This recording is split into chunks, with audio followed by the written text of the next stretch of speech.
Kalau misalkan bayi itu udah mendapatkan dosa waris belum? Ya, oke, saya boleh jawab ya.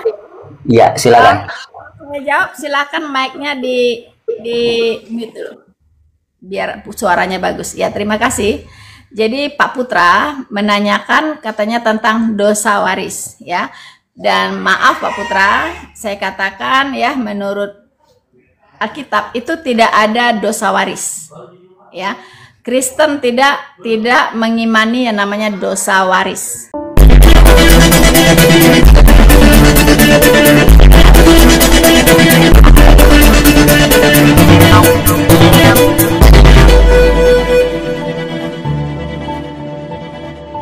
Saudara-saudaraku, dimanapun Anda berada yang terkasih di dalam Tuhan kita Yesus Kristus, selamat datang di channel Noverina Solihin. Sekiranya channel ini bisa memberkati Anda semua dengan video-video edukasi, apologetika, dan penginjilan yang ditujukan untuk membangun iman kita sebagai orang-orang percaya dan juga memberikan pengetahuan Alkitabiah tentang firman Tuhan yang boleh kita pakai untuk mempertanggungjawabkan iman kita kepada setiap orang yang memintanya, seperti yang diperintahkan oleh Alkitab.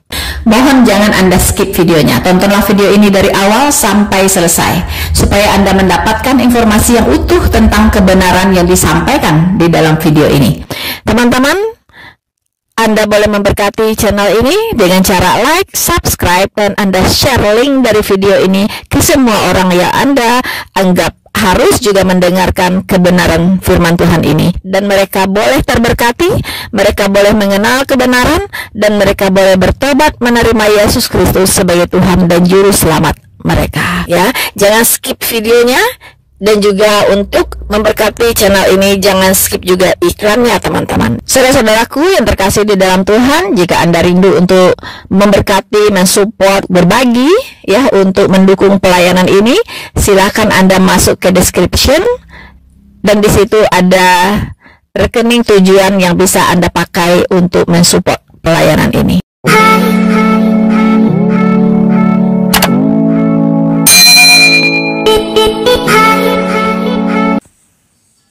Halo, selamat malam saudaraku yang terkasih di dalam Tuhan.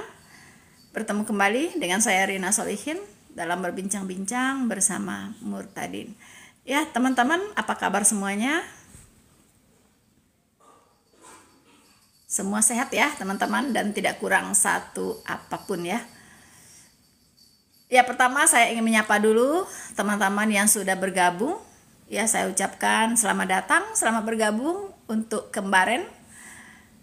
Nenggolan, selamat bergabung. Cuy, salam Bu. Ya, salam juga cuy. Thank you. Selamat malam Frantinus. Ya, selamat malam, selamat bergabung teman-teman. Selamat malam semuanya. Frantinus, apa kabar? Ya, semoga dalam keadaan baik semua ya. Ya teman-teman, untuk Anda-Anda yang sudah bergabung, mohon tap-tap layarnya teman-teman ya, supaya bisa secepatnya terkumpul 4.000 untuk love-nya, dan kita akan mulai berdiskusi ya. Ya, Teni Masih, amin, puji Tuhan Yesus ya, puji Tuhan ya Teni Masih. Selamat malam Uni, shalom, selamat malam juga Frantinus. Tuhan Yesus memberkati ya. Ya teman-teman, memang untuk memberitakan Injil itu teman-teman ya, itu pasti ada saja ya harga yang harus kita bayar ya. Kita melihat kadang iblis ini juga berusaha untuk menjegal ya, bagaimana para pemberita Injil ini bisa menjadi patah semangat ya, bisa menjadi lemah, bisa menjadi menyerah begitu ya. Dan iblis sengaja membuat bermacam cara ya untuk itu teman-teman. Ya, Ida, malam. Kaf, selamat malam kemarin ya. Tapi bagi kita pemberitaan Injil itu harus disampaikan, ya. Karena itulah amanat agung dari Tuhan Yesus, ya, supaya semua orang bisa mendengar Injil, bisa mendengar kebenaran dan diselamatkan, teman-teman.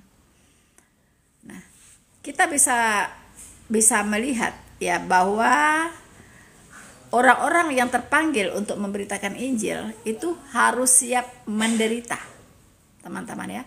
Harus siap menderita. Seperti yang tertulis di 2 Timotius 2, ya, teman-teman, ya. Panggilan untuk ikut menderita. Ya, memang sebagai pemberita Injil itu tantangannya berat sekali. Ya.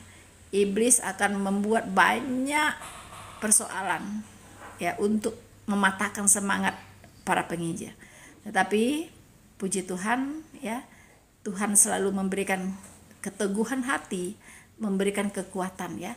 Karena iblis ini harus dilawan, teman-teman, ya. Jangan sampai karena masalah hidup lalu kita mundur, ya. Mundur dari pelayanan kita. Tidak, ya, tidak, teman-teman. Semakin iblis menyerang, harus semakin kuat, ya. Semakin kuat, semakin bersemangat kita memberitakan Injil. Karena Alkitab sendiri mengatakan, lawanlah si iblis, maka dia akan pergi daripadamu. Ya. Persoalan hidup pasti selalu ada. Ya. Persoalan apa? Selama kita masih hidup pasti selalu ada. Tapi kita serahkan semua persoalan kita kepada Tuhan. Biarkan Tuhan yang menyelesaikannya. Ya. Biarkan Tuhan yang membereskan masalah kita. Kita lakukan saja kehendak Tuhan, yaitu amanat agung terus untuk memberitakan Injil. Jangan sampai persoalan itu menang atas kita, ya. Karena kita percaya bahwa Tuhan kita, Allah kita, itu lebih besar dari masalah kita, teman-teman. Lebih besar dari masalah kita, ya. Jadi harus percaya Tuhan Yesus sanggup, ya, untuk menyelesaikan semua persoalan kita, asalkan kita berserah dan percaya kepadanya. Ya, seperti yang tertulis di 2 Timotius 2, ya, saya bacakan dari ayat 1. Sebab itu, hai anakku, jadilah kuat, ya, oleh kasih karunia dalam Kristus Yesus. Apa yang telah engkau dengar daripadaku di depan banyak saksi, percayakanlah itu kepada orang-orang yang dapat dipercayai. Ikutlah menderita, ya. Ikutlah menderita sebagai seorang prajurit yang baik bagi Kristus, ya. Jadi kita ini adalah para prajurit Kristus yang harus siap menderita demi Injil. Ikutlah menderita sebagai seorang prajurit yang baik dari Kristus. Seorang prajurit yang sedang berjuang, tidak memusingkan dirinya dengan soal-soal penghidupannya, teman-teman. Ya. Jadi kita sebagai seorang laskar Kristus, ya, sebagai seorang pejuang, ya, prajurit Kristus, itu kita jangan sampai dilemahkan, ya, oleh persoalan-persoalan dunia ini, teman-teman, yang kadang sengaja diciptakan oleh iblis. Thank you, cuy. Jadi seorang prajurit yang sedang berjuang tidak memusingkan dirinya dengan soal-soal penghidupannya, supaya dengan demikian ia berkenan kepada komandannya. Siapa komandan kita? Komandan kita adalah Kristus. Kita ini adalah prajuritnya Kristus, teman-teman, ya. Seorang olahragawan hanya dapat memperoleh mahkota sebagai juara apabila ia bertanding menurut peraturan-peraturan olahraga. Seorang petani yang bekerja keras haruslah yang pertama menikmati hasil usahanya. Perhatikanlah apa yang kukatakan. Tuhan akan memberikan kepadamu pengertian dalam segala sesuatu. Ya. Halo, udah Edrianto 23, selamat bergabung dah. Kaf, kasihilah musuhmu. Iblis adalah musuh yang harus dikasih. No. Ya. Kasihilah musuhmu iblis nggak perlu dikasihi. Untuk apa? Untuk apa iblis dikasihi? Ya, nggak perlu. Yang perlu dikasihi, kata kitab adalah kasihilah sesamamu manusia seperti dirimu sendiri. Ya, tidak ada ayat Alkitab mengatakan kasihilah iblis seperti dirimu sendiri. Nggak ada itu, ya, nggak ada gitu. Yang disuruh kasih oleh Allah adalah sesamamu manusia. Ya, kasihilah sesamamu manusia seperti dirimu sendiri. Iblis, kata firman Tuhan, harus dilawan. Ya, lawanlah iblis, maka dia akan pergi daripadamu. Jadi jangan merubah-rubah ayat ya, jangan Anda membuat opini sendiri. Kaf ya. Itu sesat ya. Kalau iblis harus dikasihi, sesat Anda. Kalau Anda mengasihi iblis, berarti Anda ikut iblis nanti.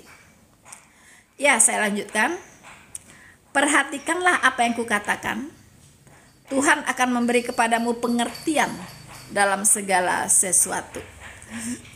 Ingatlah, Yesus Kristus telah bangkit dari antara orang mati, yang telah dilahirkan sebagai keturunan Daud. Itulah yang kuberitakan dalam Injilku. Karena pemberitaan Injil inilah aku menderita, malah dibelenggu seperti seorang penjahat. Tetapi firman Allah tidak terbelenggu, ya. Firman Allah tidak bisa terbelenggu, ya. Tapi seorang penginjil itu bisa saja dibelenggu, ditangkap dan dipenjarakan, ya. Seperti yang dialami oleh Rasul Paulus sebagai penginjil, keluar masuk penjara, teman-teman ya, dan bahkan sering diancam untuk dibunuh, ya. Banyak sekali penderitaan yang dialami oleh seorang penginjil. Karena itu aku sabar, ya, aku sabar menanggung semuanya itu bagi orang-orang pilihan Allah, supaya mereka juga mendapat keselamatan di dalam Kristus Yesus dengan kemuliaan yang kekal. Ya, jadi seorang penginjil itu harus rela menderita bagi Kristus supaya banyak orang diselamatkan oleh pemberitaannya. Begitu ya. Benarlah perkataan ini. Jika kita mati dengan Dia, kita pun akan hidup dengan Dia. Jika kita bertekun, kita pun akan ikut memerintah dengan Dia. Jika kita menyangkal Dia, Dia pun akan menyangkal kita. Jika kita tidak setia, Dia tetap setia, karena Dia tidak dapat menyangkali dirinya, ya. Tuh, teman-teman ya. Jadi ini harus ya punya semangat yang sama ya setiap penginjil, bahwa kita harus yakin apa yang kita layani itu adalah Tuhan sendiri yang kita layani, ya. Kalau kita melayani Tuhan, mungkin Tuhan izinkan suatu waktu kita mengalami hal yang tidak baik, tetapi percayalah, upahmu besar di sorga. Ya, teman-teman, itulah pembacaan firman Tuhan ya sebagai pembukaan pada malam hari ini, dan juga untuk menyemangati ya semua laskar-laskar Kristus ya yang berjuang dalam memberitakan Injil agar banyak orang diselamatkan. Ya, teman-teman, saya ingin menyapa dulu teman-teman yang sudah bergabung. Ya. John Rianto, Oten lagi berdogen. Apa tuh berdogen? Maling, teriak maling ya. Masni Kabeakan, satu-satunya agama di muka bumi yang Tuhannya pernah mati hanyalah agama Kristen. Sesat kau, ya, kau sesat, ya. Mengapa? Karena Tuhannya orang Kristen tidak pernah mati. Kalau ada orang yang mengatakan Tuhan mati, berarti otaknya sudah kebalik. Ya, Tuhan tidak pernah mati. Tuhan itu kekal. Lalu siapa yang mati di kayu salib itu? Itu adalah kemanusiaannya. Tuhan Yesus dalam keadaannya sebagai manusia. Jadi kemanusiaannya yang mati, ya, keilahiannya, ketuhanannya kekal. Oke, jadi jangan sesat pikir ya. Oke, Kaf, anak Paulus Kristen. Anak Paulus Kristen.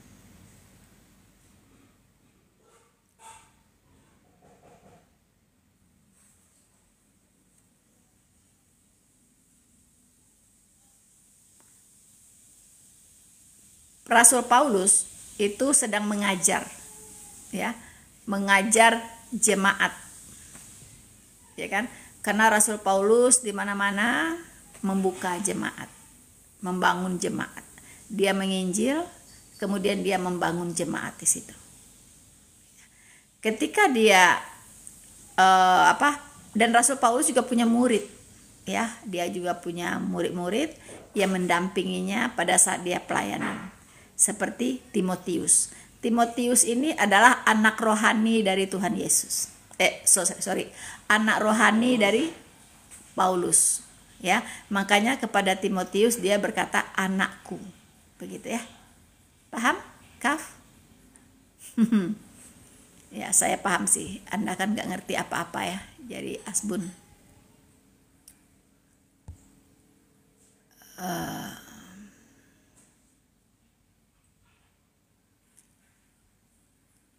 Rita Superno, mulutmu kadrun, ya, kita maklumi ya, memang begitulah ya, mereka begitu ya, memang sudah dari sononya mereka dibentuk seperti itu ya Rita ya.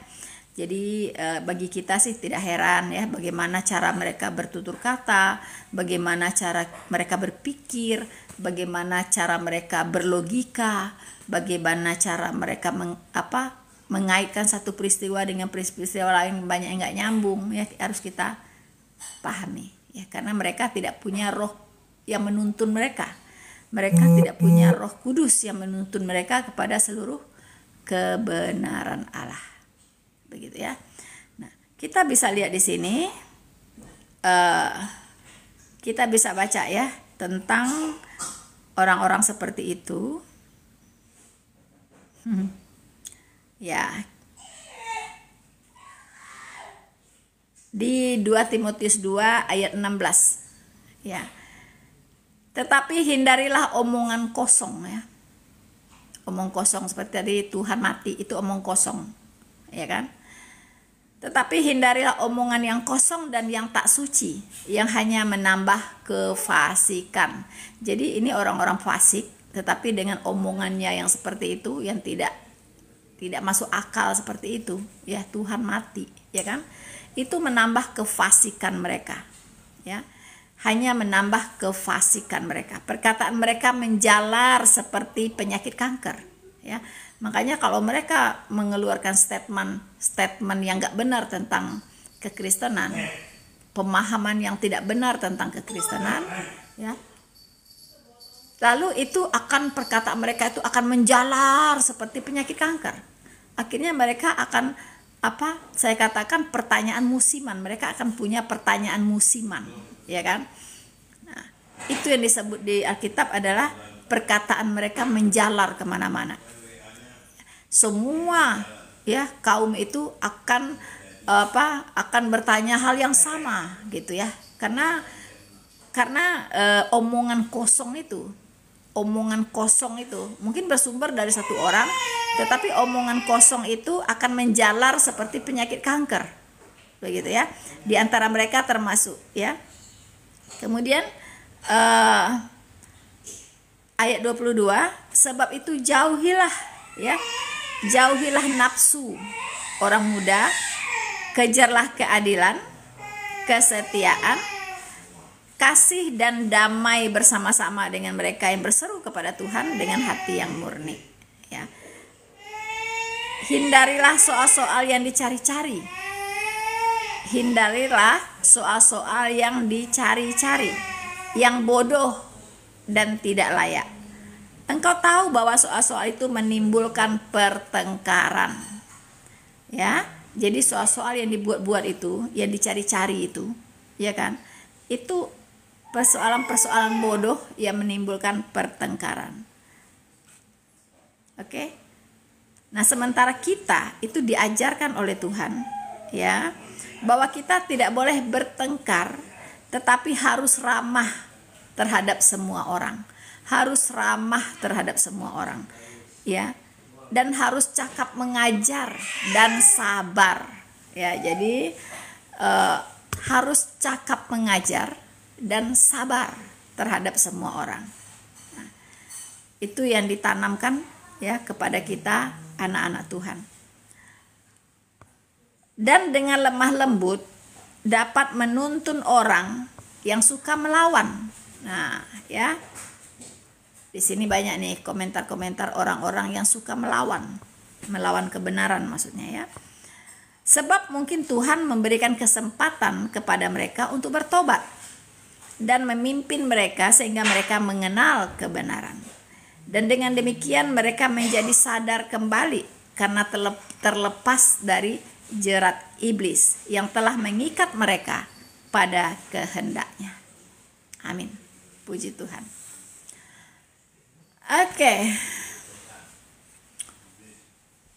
Saya, teman-teman, akan mulai, ya, menaikkan teman-teman yang mau naik. Dan saya harap untuk yang mau bertanya silakan naik, ya. Dan maksimal 2 pertanyaan. Tolong pertanyaannya jelas, padat, ya. Tidak bertele-tele. Maksimal 2 pertanyaan.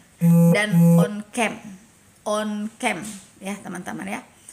Nah, kalau yang ingin bersaksi, memberikan kesaksian iman juga silakan, maksimal 10 menit.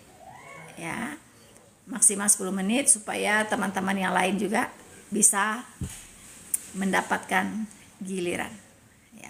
Tapi nanti saya lihat, ya, karena banyak sekali teman-teman ini yang benar-benar memang tidak bisa on cam, teman-teman, ya. Jadi karena viewersnya belum banyak, followersnya belum banyak, belum memenuhi syarat untuk on cam. Tetapi ada orang-orang tertentu yang memang sengaja tidak mau on cam, teman-teman. Nah, itu jangan sampai, ya. Anda sudah bisa on cam atau tidak, Tuhan tahu. Tuhan tahu. Anda bisa membohongi saya, tetapi Anda tidak bisa membohongi Tuhan. Kalau Anda bisa on cam, saya harapkan on cam, ya. Tapi kalau Anda memang benar-benar belum bisa on cam, ya itu saya maklumi. Ya, oke, teman-teman. Jadi saya sedikit memberikan toleransi, ya, pada Anda yang belum bisa on cam. Tetapi bagi Anda yang sudah bisa on cam, kalau Anda bohong itu urusan Anda dengan Tuhan, ya.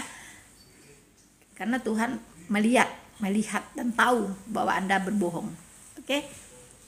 Oke, saya mencoba untuk menaikkan teman-teman kita, ya. Dan di sini tidak ada kata-kata hujat, tidak ada kata penistaan, kata-kata tidak senonoh, mohon tidak diucapkan di sini, ya. Jadi silakan Anda bernarasi dengan santun dan beretika. Oke. Karena disitulah orang melihat value Anda.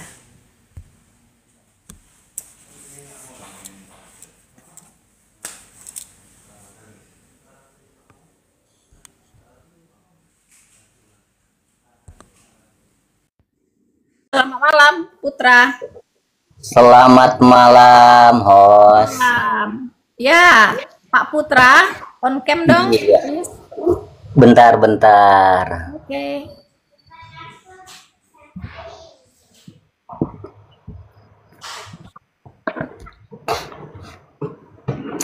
Iya, udah jelas, Mbak. Oh, ya, jelas sekali. Semalam. Salam kenal, Pak Putra.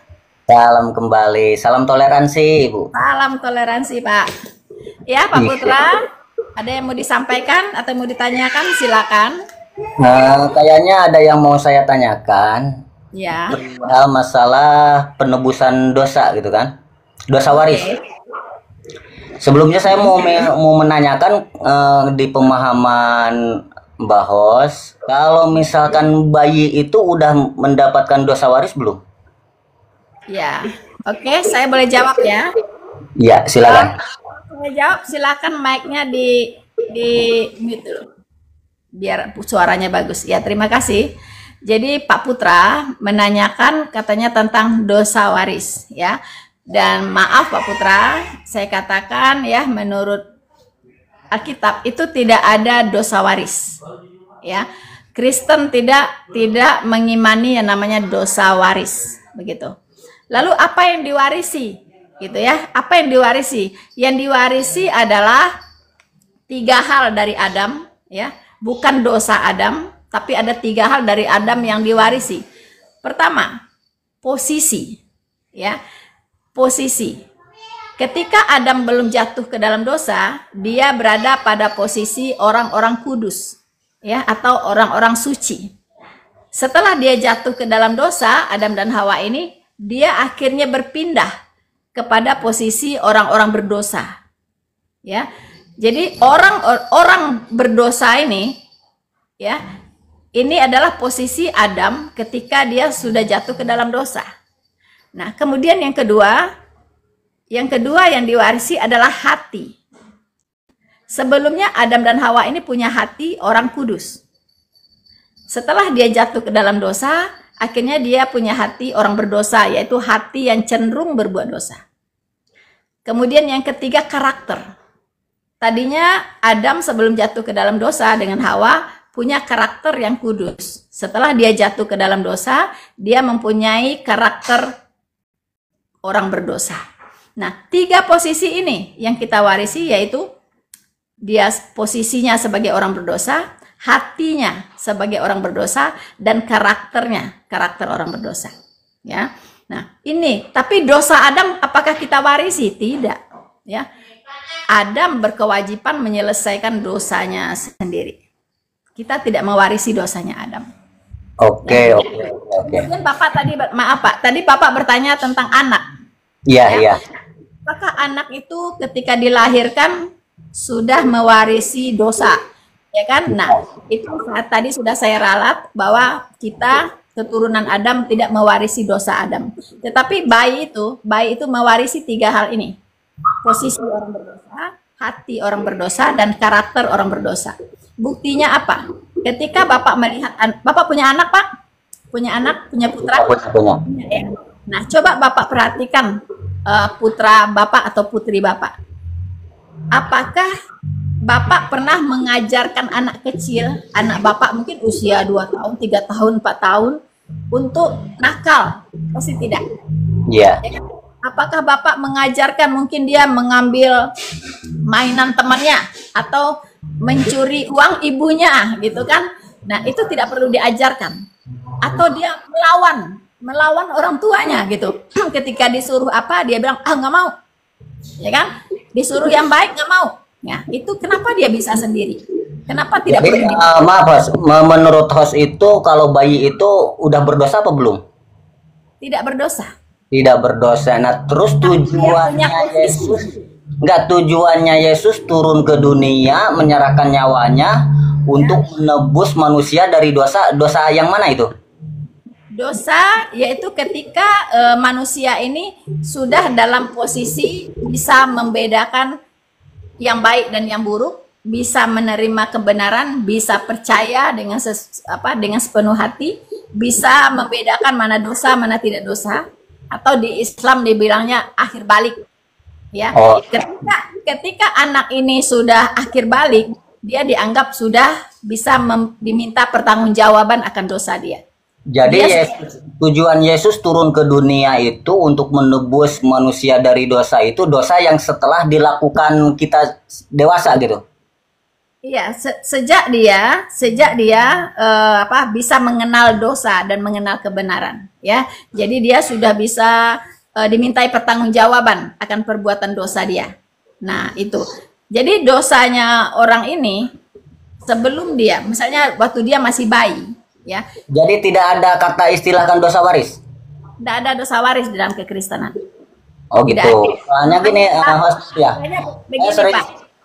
pernah menanyakan masalah dosa ini di komal yang lain, katanya bayi itu semenjak di dalam kandungan juga udah berdosa gitu, yaitu dosa waris itu dari keturunan Adam itu. Jadi saya bingung mana ini yang benar gitu. Bukan dosa, Pak. Bukan dosa, tetapi posisi orang berdosa, hati orang berdosa, dan karakter orang berdosa itu yang diwarisi. Karena di ayat lain banyak sekali di Alkitab ya bahwa orang tua tidak bisa menanggung dosa anaknya atau sebaliknya, tidak bisa. Jadi itu keseluruhan untuk manusia. Apanya, Pak?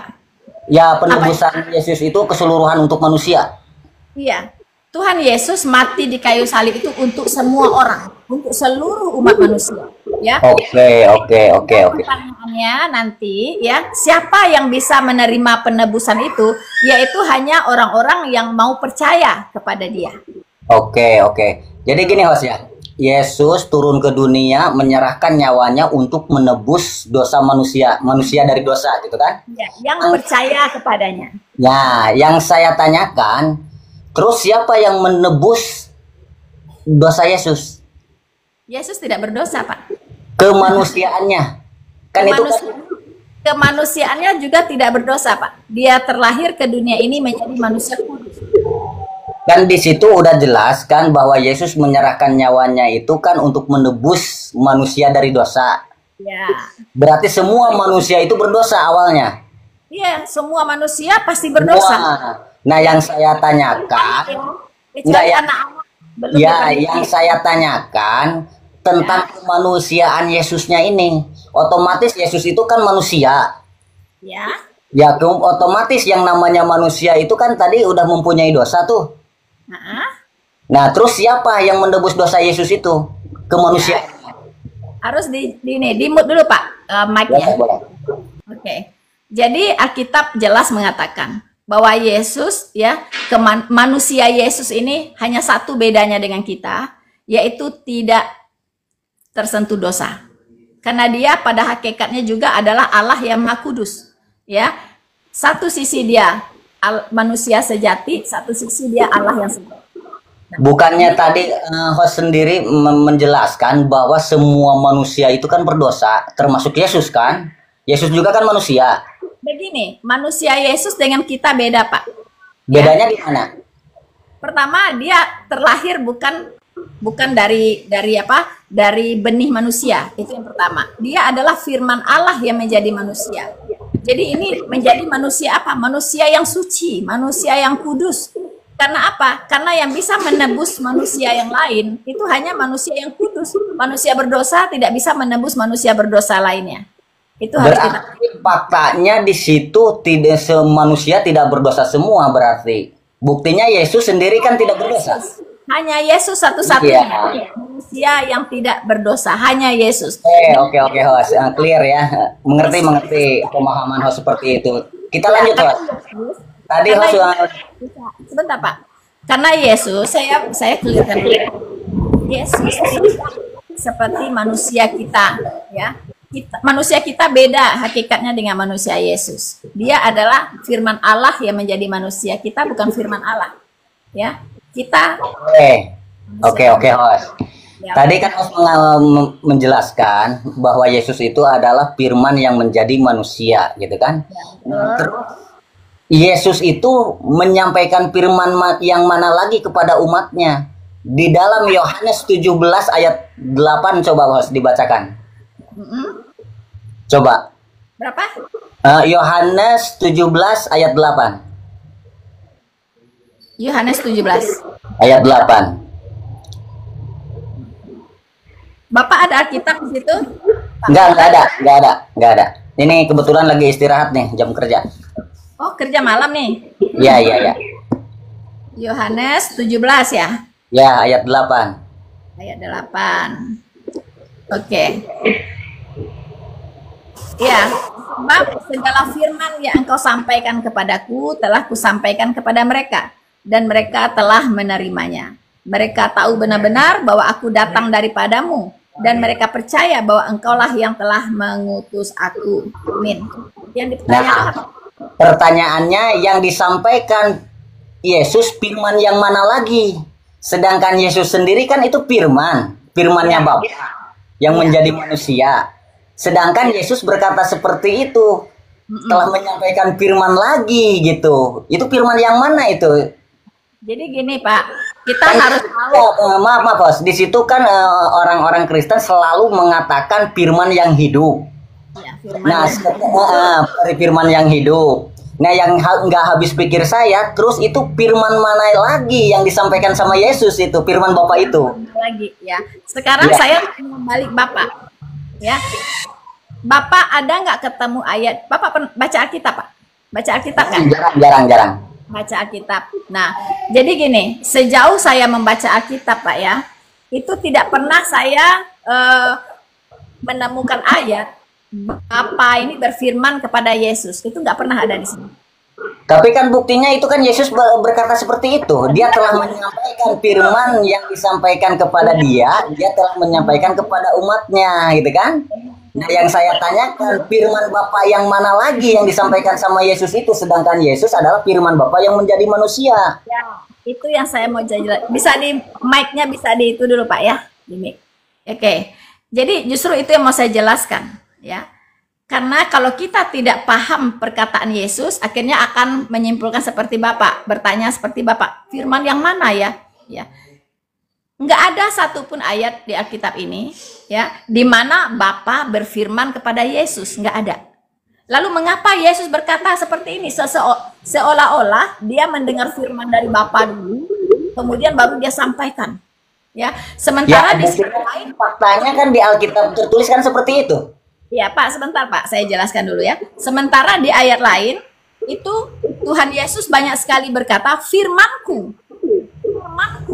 Kalau firmanku tinggal di dalam kamu, maka engkau benar-benar adalah muridku. Banyak Saya sekali. nggak bahas yang lain, Mbak. Saya bahas ayat yang ini. Ini logikanya Pak ya. Saya Saya bahas ayat ini, Yohanes 17 ini. nanti sampainya ke sana. Ya, jadi saya mau open minded dulu, ya. Open mind dulu. Nah, kalau Tuhan Yesus berkata sendiri adalah firmanku. Kalau firmanku tinggal di dalam kamu, engkau benar-benar adalah muridku. Ya. Lalu di sini firmanmu lagi dia katakan di sini kan, firman engkau yang kau sampaikan kepadaku. Loh tadi dia berkata firmanku, sekarang firman engkau yang kau sampaikan kepadaku, mana yang benar? Nah, disinilah harus dipahami yang namanya konsep Allah Tritunggal, Pak. Yesus berkata, engkau, ya aku dan Bapa adalah satu. Kalau engkau sudah melihat aku, engkau sudah melihat Bapa. Begitu ya. Nah, sebenarnya yang berfirman di sini itu firman Yesus dan itu juga adalah firman Bapa sebenarnya. Tapi kan di situ di ayat di situ kan bahwa Yesus telah menerima firman dari Bapa gitu kan? Itu betul pernyataannya seperti itu, tapi harus dijelaskan dengan banyak ayat yang lain ya. Di ayat-ayat yang lain itu penjelasannya ada. Jadi kita tidak bisa ketika kita membaca Alkitab hanya terpaku dengan satu ayat ini, tetapi penjelasannya tersebar di banyak ayat. Apa maksud gitu ya? Oke. Jadi Soalnya ini kepala masih pusing. Pak, Harus ya? minum botek nih. Betul. Jadi gini Pak, kalau kita ingin tahu perkataan Yesus, kita harus mengerti benar-benar tentang konsep Allah Tritunggal supaya tidak bingung, gitu ya. Nah, karena di sini dia berkata firmanmu, kemudian dia berkata juga firmanku, gitu kan? Itu sudah ingin menunjukkan bahwa Yesus dan Bapa itu adalah satu, sama-sama Allah, gitu ya. Jadi pribadi Allah, satu pribadi, hakikatnya adalah Allah, dua pribadi, tiga pribadi dengan Roh Kudus. Bapa, Putra dan Roh Kudus, tiga pribadi, ya. Kemudian tiga ini adalah hakikatnya adalah satu Allah yang esa. Gitu ya. Ya, jadi tidak ada ayat yang salah sebenarnya, ya. Cuman pemahaman kita aja yang harus Harus berarti ya pemahamannya. Ya, harus baca banyak ayat, Pak. Satu lagi pertanyaannya. Oke, udah berapa tadi? Udah 2 apa 3 tadi? Baru 1. Iya, Pak, silakan, Pak. Gini mungkin ini terakhir pertanyaannya. Kan gini yang saya bingung gitu kan. Ya. Setelah kebangkitan Yesus, Yesus itu disaksikan sama muridnya mau naik ke surga. Ya. Menemui Bapak, duduk di sebelah kanan Bapak gitu kan. Nah, yang saya tanyakan, sebelum Yesus naik ke surga nih masih terlihat sama muridnya mau duduk di sebelah kanan Bapak. Di situ Tuhan yang sebenarnya ini yang mana? Apakah Bapa yang sudah di sorga lagi nunggu Yesus? Apakah Yesus yang masih di bawah? Itu sebenarnya pemahamannya bukan seperti itu, Pak. Duduk di sebelah kanan Bapa itu menggambarkan kesetaraan antara Yesus dengan Bapa sebenarnya. Dia ingin mengatakan kesetaraannya, ya. Bahkan di ayat lain ada dikatakan tahta Allah dan tahta anak domba. Orang mengira kok di surga ada 2 tahta, berarti ada 2 raja, begitu? Tidak, ya. Jadi satu tahta, ya, tetapi ada satu tahta ini miliknya Allah dan miliknya anak domba. Anak domba sebutan untuk Yesus Kristus.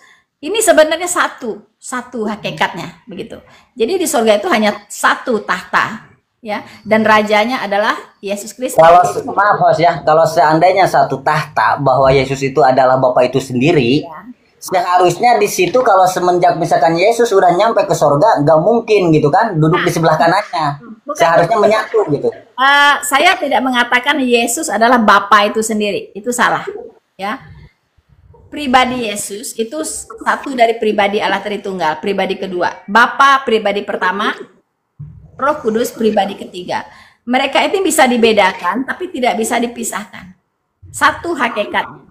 Ya. Kan gini Host, kan pada mulanya firman. Ya. Iya kan? Iya.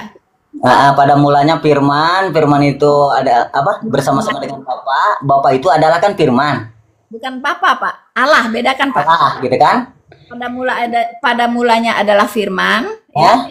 Firman itu bersama-sama dengan Allah. Ya. Itu adalah Allah.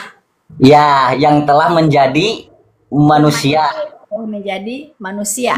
Berarti Yesus itu Allah itu sendiri kan? Betul. Iya, nah kalau seandainya Yesus itu Allah itu sendiri, kemungkinan dia pergi ke sorga itu gak mungkin ada 2 sosok misalkan duduk di sebelah kanan Bapa gitu, seharusnya menyatu gitu. Iya. Benar nggak? Bukan. Yang menggambarkan dia duduk di sebelah kanan Bapa jangan diartikan secara letterless atau harafiah. Itu menggambarkan kesetaraan, Pak. Coba saya bacakan ayatnya ya. Itu menggambarkan kesetaraan, bukan bersanding seperti pengantin, bukan. Kesetaraan.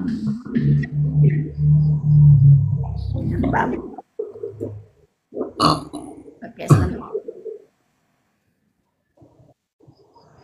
Nah, kita baca di Filipi 2, Pak. Di Filipi 2 ayat 6 ya. Yesus Kristus ini yang walaupun dalam rupa Allah, tidak menganggap kesetaraan dengan Allah itu, berarti dia setara, tapi ketika dia datang menjadi manusia, tidak menganggap kesetaraan dengan Allah itu sebagai milik yang harus dipertahankan, melainkan telah mengosongkan dirinya sendiri dan mengambil rupa seorang hamba dan menjadi sama dengan manusia.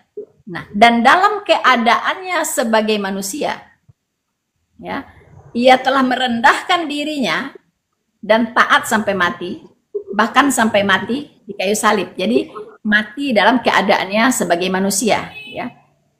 Begitu, Pak. Supaya dalam nama Yesus bertekuk lutut segala yang ada di langit dan yang ada di bumi dan yang ada di bawah bumi, dan segala lidah mengaku Yesus Kristus adalah Tuhan bagi kemuliaan Allah Bapa. Kalau menurut Host sendiri Yesus itu sempurna nggak, manusia sempurna nggak? Host manusia apa maksudnya? Bukan. Yesus itu manusia sempurna bukan? Sangat sempurna karena dia adalah sempurna. Terus semenjak Yesus naik ke surga itu kan ada istilah kan tangannya itu kan bolong. Nah, itu bisa dibilang sempurna nggak? Sempurna secara apa, Pak? Tangan bolong itu karena dia disalibkan, kan? Secara fisik. Secara fisik. Kalau secara fisik dia nggak sempurna, Pak. Ya kan, yang namanya manusia sempurna itu kan berarti sama fisiknya, sama segala macamnya gitu kan? Bukan itu. Dia sempurna itu secara rohnya, Pak. Itu sempurna. Oh, secara rohnya. Berarti kalau secara fisiknya tidak sempurna. Ya, justru di dalam kitab Yesaya dikatakan, ya, rupanya tidaklah tampan. Jadi Tuhan Yesus tidak tampan, Pak. Semaraknya pun tidak ada. bahkan kita tidak menginginkannya. Jadi kalau ngelihat Yesus tuh cewek-cewek itu enggak naksir gitu. Bukan seperti yang di kalender itu yang ganteng ya, yang putih. Bukan itu. Bukan itu ya. Jadi kalau mau tahu seperti apa Yesus, Alkitab hanya memberi gambaran seperti itu. Rupanya tidaklah tampan, semaraknya pun tidak ada, sehingga kita menginginkannya. Oh, berarti wajahnya itu seolah-olah menakutkan lah gitu. Ya, tidak menakutkan juga, tidak tampan. Oh, tidak tampan gitu. Kemungkinan lebih tampan saya gitu kan. Mungkin tampan Pak Putra. Lebih tampan Pak Putra kayaknya. Ya, jadi gini ya, Mas ya. Kalau seandainya misalkan kan dia itu kan firman gitu kan. Seharusnya yang namanya firman itu dia itu pas menjelma menjadi manusia itu lebih sempurna dari manusia biasa gitu kan. Itulah yang disalahpahami oleh orang-orang Yahudi. Salah satunya. Mengapa dia tidak bisa menerima Yesus Kristus sebagai Tuhan dan Juru Selamatnya? Karena dia pandangan ya seperti Pak Putra. Dia menganggap Mesias itu akan datang dalam kebesarannya. Dia datang sebagai raja dalam kebesarannya. Mungkin ganteng, gagah, ya kan, naik kuda, ya pakai jubah kebesaran, dan dia akan datang membebaskan Yahudi ini, Israel ini dari penjajahan Romawi. Jadi ekspektasinya sangat tinggi sekali ya terhadap Mesias. Padahal di Alkitab sudah dijelaskan bahwa dia akan datang sebagai hamba, ya, dan mengambil rupa seorang manusia, gitu. Naik keledai muda, naik keledai Pak, sudah dinubuatkan naik keledai. Oke. Nah, seperti itu. Tapi orang-orang Israel ekspektasinya tinggi sekali tentang Mesias. Oke. Oke ya, makasih ya, Host. Terima kasih atas waktunya telah dinaiki. Pak Putra, terima kasih banyak. Mudah-mudahan saya puyeng atas penjelasannya. Minum bodrek dulu Pak. Ya, makasih Mas ya. Selamat malam, Mas. Ya, salam toleransi. Ya, selamat malam.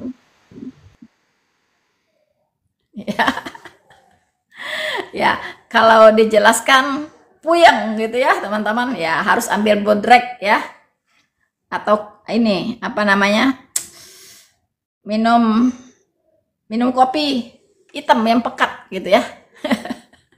Karena memang sudah Alkitab sudah menjelaskan mengapa mereka walaupun dijelaskan tidak bisa paham. Karena dikatakan tadi ya, pikiran mereka terselubung ya, dan hanya Yesus saja yang bisa membuka selubung itu ya. Nah, kalau hanya Yesus yang bisa membuka selubung itu, artinya mereka harus bertobat, menerima Yesus Kristus sebagai Tuhan dan Juru Selamatnya. Barulah selubung itu diambil daripadanya. Begitu ya teman-teman ya. Jadi tidak masalah mau puyeng, mau sakit pala, ya tinggal minum kopi. Minum kopi pahit gitu ya, atau ambil bodrek. Tinggal diminum ya. Tetapi itu tidak menyelesaikan masalah. Begitu. Karena di firman Tuhan sendiri itu sudah dikatakan ya, supaya tidak puyeng apa obatnya? Ini saya bacakan ya. 2 Korintus 3, teman-teman ya. Ini obatnya supaya tidak puyeng, supaya tidak pusing ya ketika mendengar penjelasan saya ya. 2 Korintus 3, saya bacakan dari ayat 14. Tetapi pikiran mereka telah menjadi tumpul. Tidak mudeng-mudeng, teman-teman. Itu namanya tumpul. Sebab sampai pada hari ini, selubung itu masih tetap menyelubungi mereka. Jika mereka membaca perjanjian lama, ya, perjanjian lama itu, bahkan perjanjian baru juga, ya, tanpa disingkapkan. Ya, tanpa disingkapkan. Apanya yang disingkapkan? Ya, kebenaran ya, karena hanya Kristus saja yang dapat menyingkapkannya. Bahkan sampai pada hari ini setiap kali mereka membaca kitab Musa, ada selubung yang menutupi hati mereka. Tetapi apabila hati seorang berbalik kepada Tuhan, maka selubung itu diambil daripadanya. Sebab Tuhan adalah roh, di mana ada roh Allah, di situ ada kemerdekaan. Oke? Jadi kalau mau memahami siapa Yesus Kristus, ya, memahami kebenaran yang ada di dalam Alkitab, harus selubungnya dibuka dulu. Ya. Kalau ingin membaca Alkitab supaya bisa paham dengan benar, selubungnya harus disingkapkan dulu. Dan di sini dikatakan bahwa ya, hanya Kristus saja yang dapat menyingkapkan selubung itu. Jadi kalau teman-teman berada di luar Kristus, saya paham. Teman-teman akan puyeng, ya. Teman-teman akan sakit kepala. Ya, untuk memahami jawaban saya. Begitu ya, teman-teman. Tapi saya maklum, ya. Semoga suatu saat nanti ya selubung itu dibukakan ya dari teman-teman.